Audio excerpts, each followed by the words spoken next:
इससे क्या आयु की वृद्धि होगी। अच्छा भैया, केवल प्रणाम करने से आयु की वृद्धि हो जाती है, ऐसे कैसे, कोई प्रमाण दो। तो कहते कि भैया, काशी में एक ब्राह्मण थे, बड़े ही विद्वान, भगवान की अति कृपा पर सभी चीज से संपन्न, किसी वस्तु की कमी नहीं। परंतु दोनों दंपतियों के जीवन में क्या दुख था कि संतान नहीं है। सब कुछ है लेकिन संतान नहीं है। तो संतान की प्राप्ति के लिए भगवान शंकर की आराधना की, भगवान शंकर को प्रसन्न किया। और जब भगवान शंकर प्रसन्न हो गए, कहा कि मांगी क्या चाहिए आपको। भक्त कहता है, ब्राह्मण कहता है कि प्रभु आपकी कृपा से सब कुछ है लेकिन संतान नहीं है। और मैं जानता हूं, मैं शास्त्रों का अध्ययन करता हूं, वेदों का अध्ययन करता हूं, मुझे मालूम है कि पुत्र शब्द का अर्थ होता है जो हमारे जाने के बाद जो मैं तिलांजलि देगा। और एक पुत्र मिल जाता आप कृपा से। भगवान शंकर ने कहा ठीक है, मैं आपको पुत्र दूंगा, लेकिन आपके पास आपको सुपुत्र चाहिए या कुपुत्र।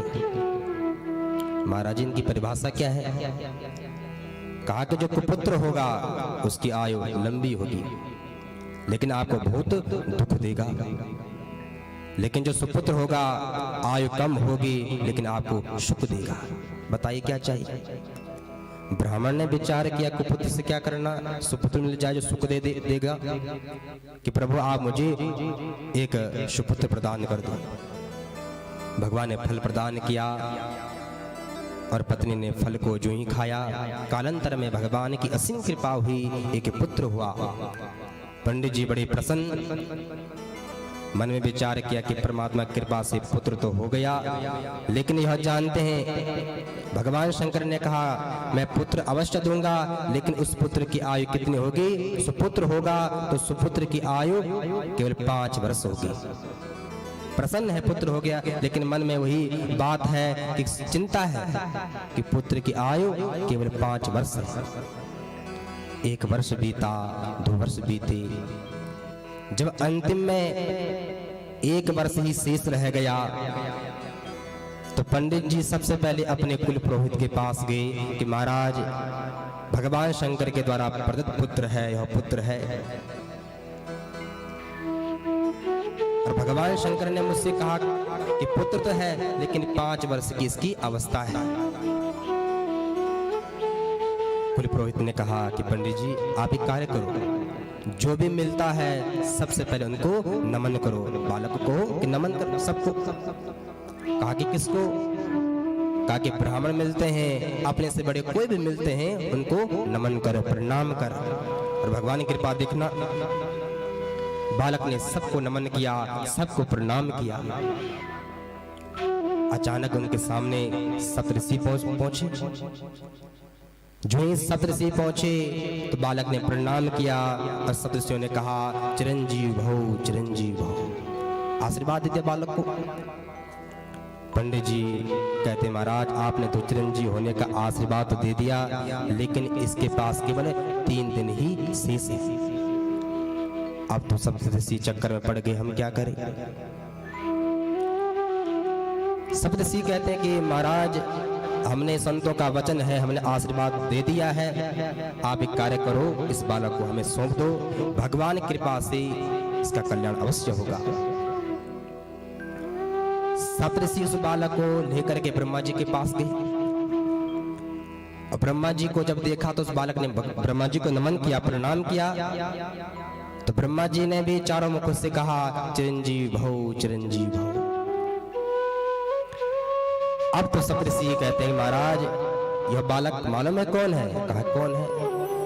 कि भगवान शंकर के आशीर्वाद से यह प्राप्त हुआ है और इसकी आयु केवल 5 वर्ष की है। भगवान शंकर ने वरदान स्वरूप प्रदान किया है और अब केवल 2 दिन ही शेष रह गए।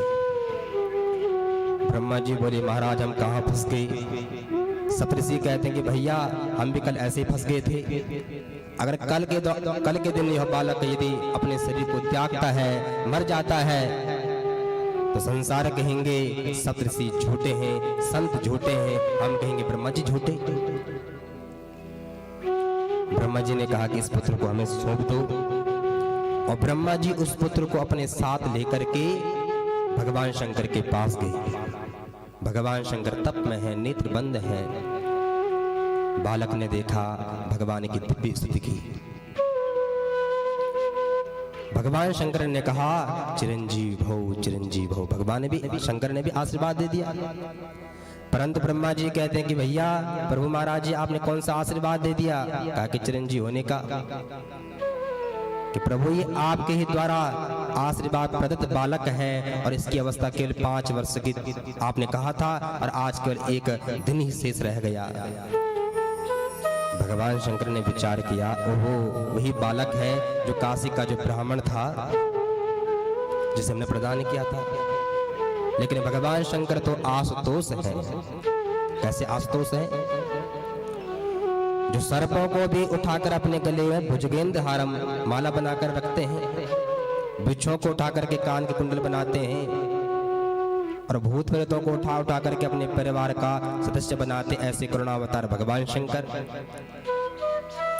भगवान शंकर कहते हैं निश्चित रूप से हमने इसे आशीर्वाद दिया है, लेकिन कल्याण भी हम ही करेंगे। जब अंतिम क्षण आया उस बालक का, बालक रोने लगा। भगवान शंकर ने कहा पुत्र मत घबराओ, ये बिल्व पत्र है और शिवलिंग पर चढ़ाओ।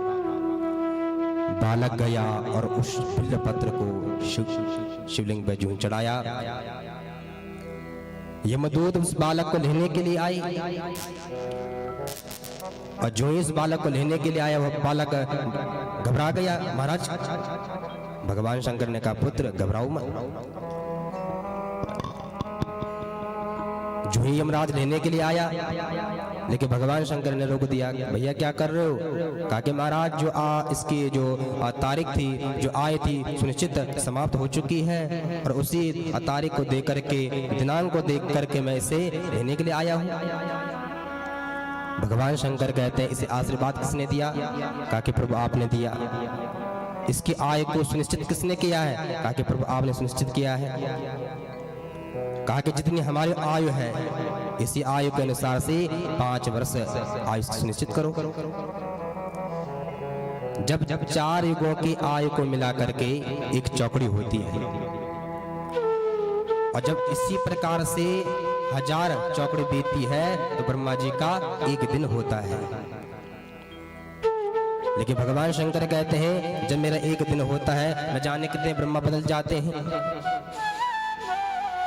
जितनी मेरी आयु है, इसी आयु को बना करके आप 5 वर्ष की आयु सुनिश्चित कर लो, तो 5 वर्ष आप प्रदान कर दो।